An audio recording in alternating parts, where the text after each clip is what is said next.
यहाँ उपस्थित से सम्मानित नेतागण, समय का अभाव है इसलिए जल्दी बोलना पड़ेगा और आप सब लोग इस कार्यक्रम में आए हुए हैं। सम्मानित अभिभावकगण, भाइयों, मित्रों और मीडिया की बंधुओं, आज नामांकन का कार्यक्रम हुआ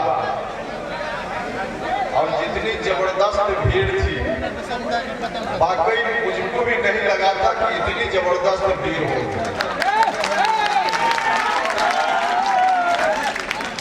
आपकी जबरदस्त उपस्थिति यह बात बिल्कुल स्पष्ट करती है कि जिस तरह से जबरदस्त भीड़ हुई है, उसी तरह से जबरदस्त जीत भी आपको दर्ज करने वाला है।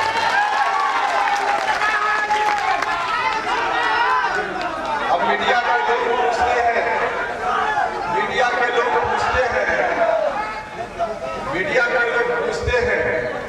कि आपको काराकाट लोकसभा क्षेत्र की जनता क्यों चुने?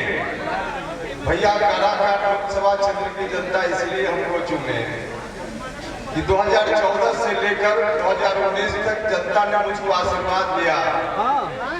उस वक्त हमने पूरी ईमानदारी से, पूरी तत्परता से लोगों की सेवा की है और उसका परिणाम भी निकला। अपने लोकसभा क्षेत्र में जब मैं भारत सरकार में मंत्री था शिक्षा विभाग का, केंद्रीय विद्यालय में नामांकन के लिए एक बच्चे का नामांकन कराना हो तो लोग परेशान रहते और उस वक्त कोई 5-10 नहीं, 100-50 नहीं, काराकाट लोकसभा क्षेत्र के लगभग 7-8 हजार बच्चों का नामांकन केंद्रीय विद्यालय में हुआ।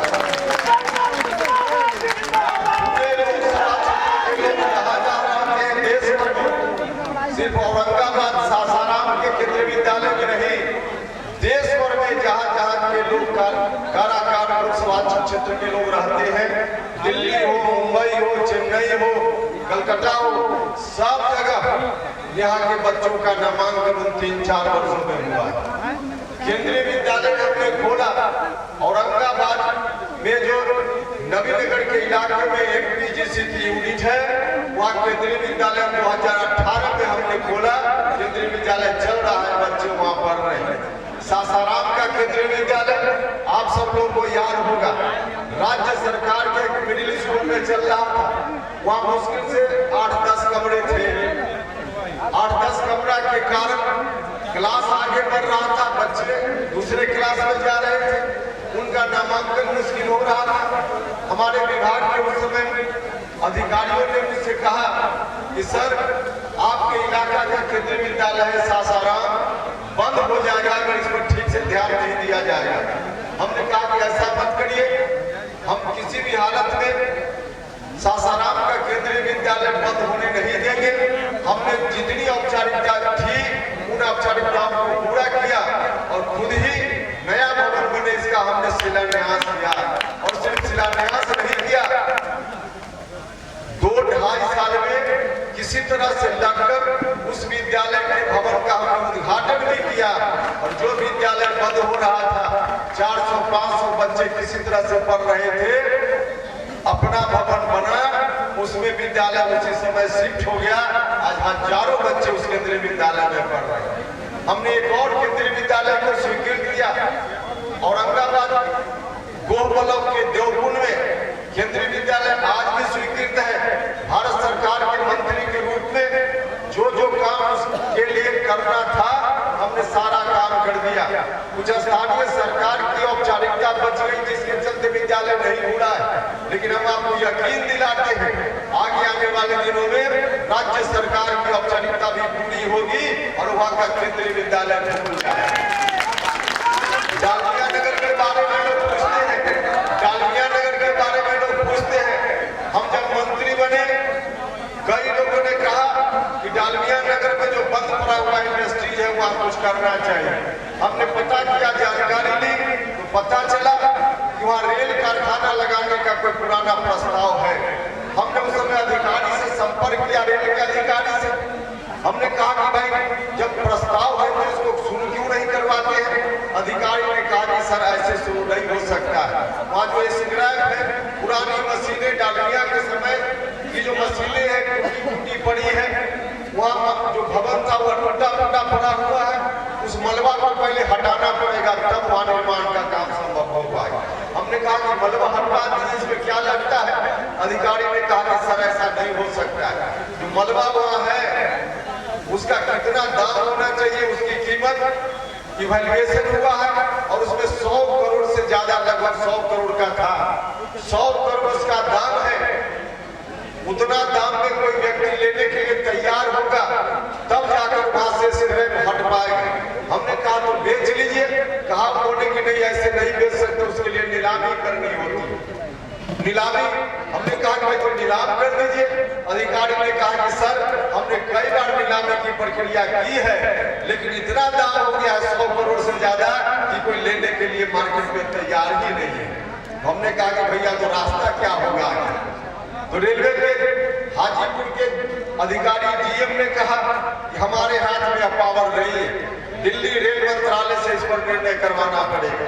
हमने रेल मंत्री जी से उस समय बात की, वहाँ रेल मंत्रालय में रेल मंत्री जी की उपस्थिति में मीटिंग हुई, जिस मीटिंग में हम अकेले नहीं थे, यहाँ डेढ़ के 4-5 लोग उस मीटिंग में हमने उनको भी बुलाने का काम किया और वहाँ बैठकर रास्ता निकाला गया। रास्ता यही निकाला गया कि जितना दाम तय किया गया है उतना में कोई नहीं ले रहा है, तो फिर से इसका पुनर्मूल्यांकन कराया जाए। पुनर्मूल्यांकन एक तरफ हो रहा था, जो अधिकारी पुनर्मूल्यांकन करवा रहे थे हम उनके भी संपर्क में थे, और जो लोग उस स्क्रैप को खरीद सकते थे हम उनके भी संपर्क में थे। जो खरीदने वाले लोग थे, एक नहीं 2, 3, 4 उनसे संपर्क में हम थे और हमने कहा उन लोगों से कि आप लोग जरा अपना एक्सपर्ट भेजकर दिखवा लीजिए कि कितना में आप खरीद सकते थे। उन लोगों ने जो कीमत बताई, लगभग वही कीमत जो सरकारी एक्सपर्ट मूल्यांकन कर रहा था, हमने दबाव बनाया कि उतना ही दाम लगे ताकि कोई खरीदने वाला खरीद ले, नहीं तो फिर ज्यादा दाम लग जाएगा कि खरीदने वाला तैयार नहीं होगा, तो बात वही की वही रह जाएगी। तो जो सरकारी एक्सपर्ट लोग मूल्यांकन कर रहे थे, उन लोगों ने 70 करोड़ के लगभग उसका मूल्यांकन किया, उसका दाम लगाया और उसके बाद फिर नीलामी हुई और इस नीलामी में एक व्यक्ति उसको खरीद लिया और खरीदने के बाद जो सरकारी नियम है उस नियम के तहत उनको 6-8 महीना का समय दिया गया, इतना दिन में आप हटा दीजिए। उन्होंने हटाना शुरू किया, जो हटाने वाले थे उन पर भी हम लोग पीठ पर सवार हुए और जल्दी करके 6-8 महीना, थोड़ा समय ज्यादा लगा 2-3 महीना, लेकिन वहां से हट गया। अब बिल्कुल वहां से काम शुरू होने लायक स्थिति तो बन गई, लेकिन तब तक मेरे कार्यकाल का उस समय 14 से 19 के बीच के कार्यकाल का लगभग 6 महीना समय बच गया, 6 महीना मात्र समय बच गया था। और ऐसी राजनीतिक परिस्थिति उस समय बनी कि 6 महीना पहले भारत सरकार की मंत्री परिषद से मैं ही हट गया। अगर उस वक्त 2019 के बाद अगला कार्यकाल में आपका आशीर्वाद मिलता कि नहीं मिलता अलग बात थी, लेकिन 6 महीना अगर उसी कार्यकाल का अगर और मंत्री हम रह गए होते तो उसी 6 महीना के अंदर निर्माण का काम शुरू हो गया रहता और अब तक वहां धुआं निकलता हो। लेकिन वहां फिर अगला चुनाव में आप लोगों ने मेरा लाइसेंस ही छीन लिया। तो हम क्या करते? अगर लाइसेंस आपने दे दिया होता, मेरे लाइसेंस का रिन्यूअल आप लोगों ने कर दिया होता, तो आज वहां काम पूरा हो गया होता। लेकिन अब अफसोस इस बात का है कि आप लोगों ने रिन्यूअल नहीं किया। अब फिर से हमने पता किया है कि क्या स्थिति है, तो जहां हम छोड़ कर आए थे वही की वही स्थिति है। हम आपसे कहने आए हैं कि आप सब लोग मिलकर यदि आशीर्वाद आप लोगों ने दिया तो निर्माण का काम शुरू भी होगा और इस बार पूरा भी होगा। रेल का कारखाना खुलेगा और नौजवान लोगों को फिर रोजगार मिलेगा और पूरा इलाका फिर से गुलजार होगा, पूरा इलाका भाई और मित्रों, हम जिस विभाग के मंत्री थे उस विभाग में इग्नू, जो पढ़े लिखे लोग हैं जानते हैं इग्नू, उस इग्नू का रीजनल कार्यालय यहाँ खुले, इसका भी हमने डिसीजन करवाया, स्वीकृति दी, जमीन के अभाव में वो नहीं बन पाया, वरना वो भी बन के तैयार हो गया। तो इस तरह से और भी बहुत सारी चीजें हैं। अगर उन चीजों की हम चर्चा करें तो बहुत ज्यादा लगेगा, समय का अभाव। हम आपसे कहना चाहते हैं, हम हाथ जोड़कर आपसे प्रार्थना करने के लिए आए। जिस तरह से 2014 में आपने आशीर्वाद दिया था, उपेंद्र कुशवाहा को फिर से एक बार आशीर्वाद दीजिए। उस समय से ज्यादा बेहतर तरीके से हम आपकी सेवा करेंगे। उस समय से ज्यादा बेहतर करेंगे, इसलिए करेंगे उस समय अनुभव की कमी थी। नया मंत्री बने, एक कोई व्यक्ति साधारण दुकान भी खोलता है तो 2-3 साल तक उसको सीखने में लग जाता है। 2-3 साल तक दुकान घाटा में चलती है, और जो व्यक्ति ट्रेंड हो जाता है वही दुकान जो घाटा में चलती थी लाभ में चलने लगती है।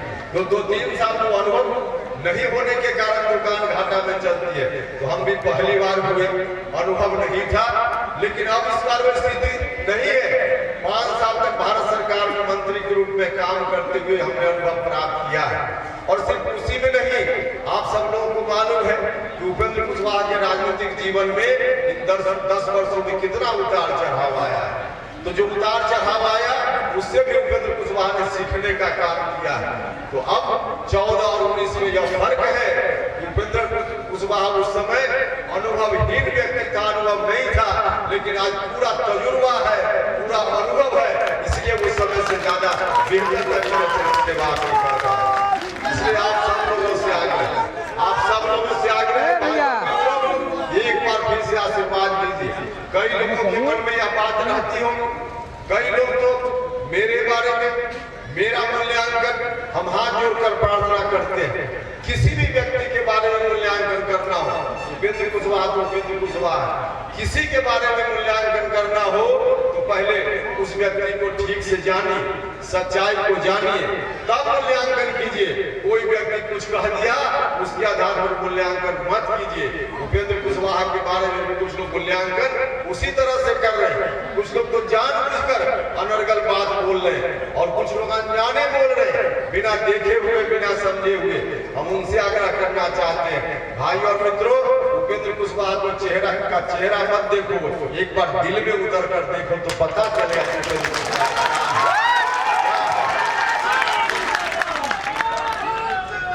मेरे बारे में कहा गया, प्रचार किया जा रहा है कि उपेंद्र कुशवाहा ने जो उपेंद्र कुशवाहा ने उस बिल का विरोध किया था। जो लोग भी आरोप लगा रहे हैं, मैं खुला मन से उनको चुनौती देना चाहता हूँ। हमने जो कुछ भी किया है, पार्लियामेंट में बिल आया, कोई उपेंद्र कुशवाहा के घर की कोठरी में बिल नहीं आया। उपेंद्र कुशवाहा ने अपने घर में क्या किया, गलत बोल रहा है कि सही बोल रहा है, ऐसा नहीं है। पार्लियामेंट का रिकॉर्ड है, इतिहास का दस्तावेज है। कोई भी व्यक्ति वहां जाकर पता कर सकता है कि उपेंद्र कुशवाहा ने क्या किया था। मैं दावे के साथ कहता हूँ, उपेंद्र कुशवाहा ने उस बिल का समर्थन किया था, उसके पक्ष में उन्होंने मतदान किया था।